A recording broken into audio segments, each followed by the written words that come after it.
Today's been good. We did some. We got a lie-in. We didn't have to get up till 8 o'clock. Yeah, we got a lie-in. Got up at 8. Went and did some TV stuff and then make up this up. So that was always good. And just drove about and got here and wandered. So it's been quite relaxed. Pretty good.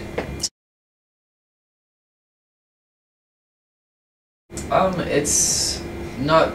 The album isn't so like straight like old school rock. It's sort of more from. We sort of take our influences from like your Jimmy Eat Worlds and Weezer and sort of just guitar bands with sort of like melody based guitar bands is sort of what we like, and sort of slightly more Americanized, but you don't want to sound too American, but it's just because we like American bands. Well, like your Strokes and Kings of Leon, Foo Fighters, and then Weezer and Jimmy Eat World, and loads of those. Yeah, we like some UK bands as well, but it's mostly American. Cool. I'm not really sure. I think it was one of my big brother's friends had a guitar. He brought it over to the house and I thought it was really cool, and then I started listening to like guitar music. I think like Chili Peppers' Californication was like the album that broke me in, and then you went all. My older cousin sort of forced Aerosmith and AC/DC on me whenever I was about 9 or 10 years old. But I think when I was about 12, I started getting into like American punk bands like Green Day and your Blink-182s. But yeah, just from there. And then you kind of grow up and like other stuff.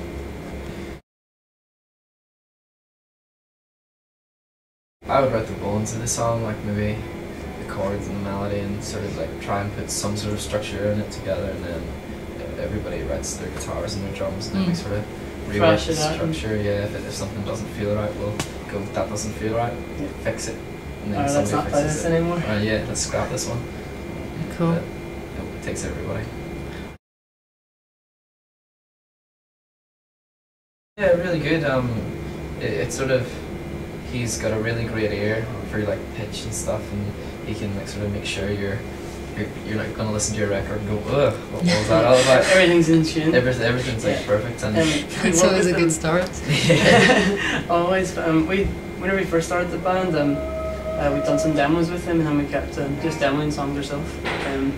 So then when we went to do a record, we knew him, and we knew kind of the quality we'd be getting, instead of like paying others to do lots of money, maybe not getting something we would like. So it was kind of just out of more convenience and just mutual acquaintance that we did it with him. But yeah, it was good. I think in instant recording the albums, if we have to be, we produced it with Neal also, and just watch each other doing our parts and just suggest what we thought. We go, oh, I think that part was better than that bit, or don't do that. It's kind of quite objective. But we got the opportunity to record with a producer, Gil Norton. He'd done like Foo Fighters, like Everlong, and like lots of Jimmy Eat World and the Pixies. Yeah, it's just like sort of some of the bands that we love, and we recorded with him at the weekend. And he like was more involved in the structure and the dynamic and the way you played your instrument and everything in it. It's just sort of like we haven't yet to hear it, but I'm sure it's going to be like amazing. Just that extra little focus. Yeah. Probably the title track, Buildings, because it was the last song, and we wrote for it, and it just kind of felt really fresh and just a little bit different, and it was a lot of fun to record, and it's good fun to play live. They're all good. If I don't say so myself. Yeah, there's a lot of moments Outstand, is that right? That's Stand, yeah, probably. Yeah, we'll go with it. A lot of the time it's the bad times that you sort of like remember. For some reason I remember the bad times more so. Like just some terrible things. But go on that, that's what I want. But I'll go on the good side, like playing, like we opened the John Peel stage at Glastonbury this year. We've played like 10,000 people supporting Snow Patrol. Headlined Ulster Hall in Belfast. Headlined Ulster Hall, which is like 14,100. 1,400 people, not 14,000. 1,400 people in Belfast, which is kind of amazing. Just having that sort of support at home, and yeah, there's been highs and lows. Almost in equal balance now, it's sort of leveling itself out in a good way. Yeah, it's good. We do get to go to the pub and be normal, but you do get people who recognise you and know you, especially a wee bit more in Northern Ireland and especially Belfast, which is nice. Yeah. Yeah, very much so. We did a show with them about a year ago now, I'm sure, in Belfast, and really super nice guys and got on really well, so it should be good fun. I think they're a lot more similar to what we're doing as opposed to some of the bands we toured with in the past who might just have been as suited, but I hope their audience gets us. Sort of, it's a better fit, as Stephen says.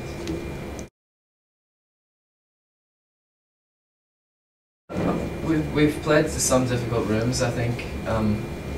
It's also just the nature of supporting a band. Yeah. Sometimes it's like they pay the money to see that band and you don't really, sometimes they don't care, or it's hard to get people's attention. But Yeah, I think whenever you're playing like as a support band, if there's like 2,000 people there, you're probably really only playing to like 200-300. You're like actually like giving you good listening and paying attention, and the rest are just waiting. But it's that 200-300 that makes it worthwhile.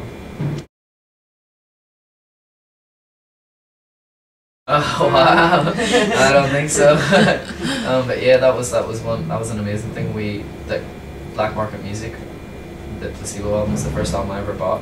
Like myself, I'm sure I'd listened to plenty before, but it was the first one that I went, I'm going to spend money on this, which is an amazing thing to like play with them and meet them and speak to them and sort of. it's a real nice show. So we're playing to the majority, like it was all Placebo fans, but people were nice and Placebo were really lovely as well. Yeah, it was crazy. I don't think we stole the show though. Definitely not.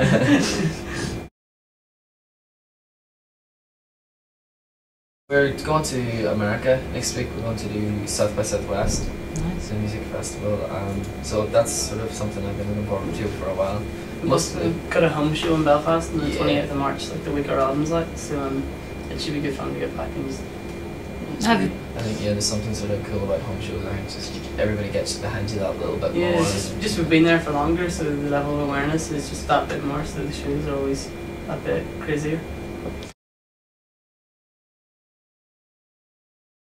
We just did our first like mainland European tour in Switzerland, Germany, Holland with Black Box Revelation, and it was a lot of fun. The drives were very, very long, but for the most part the crowds were really lovely and you got well looked after, so we look forward to going back over and doing some more stuff. Yeah, this is our 8th UK tour, our 4th headline one. We did 4 supports, and then Placebo Gas Houses for 9th time around the UK. Just kind of bizarre to think. Played a lot of times,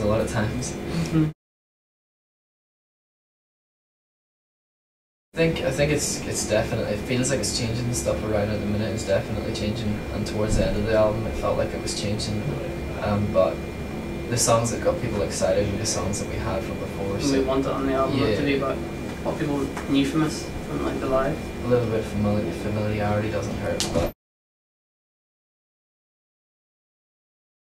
just try and see your friends. I think we've been like, since we started the band, like doing it full time professionally, we only get a little while at home, so I just try and see friends, and it's mostly hanging out, it's mostly go to bars and stuff, but We're just watching movies. just watching movies and bars is kind of it. So We're really like boring people, but Yeah. we have many interests outside of music. Yeah. If we're not playing music or we're listening to music, or if we get back home for a few days, we try and practice and write some new stuff, just because you don't get the time to do it when you're through. yeah, maybe if it builds up a little bit bigger and we have like more free time, so we'll maybe get some hobbies.